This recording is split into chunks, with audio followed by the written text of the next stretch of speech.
Hierdie week in die tonnel, daar's 'n klomp sportaksie internasionaal en ook in Namibië. Van die rugbyveld, 'n Verenigde Rugby Kampioenskap, klomp lekker wedstryde, onder andere dit is die Sharks tuis teen Leinster, die Bulls wat speel teen die span van Zebra. So ons gaan daarna kyk. Daar's ook Sevens rugby. Ons hoor wat sê Mike Potgieter ook van die internasionale wedstryde wat ons gaan na kyk in die program.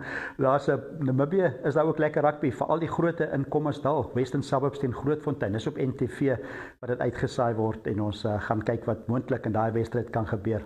Ook so 'n bietjie kyk wat gebeur in Oranje Moed. Dit is Loederich en Oranje Moed wat bietjie slaags is.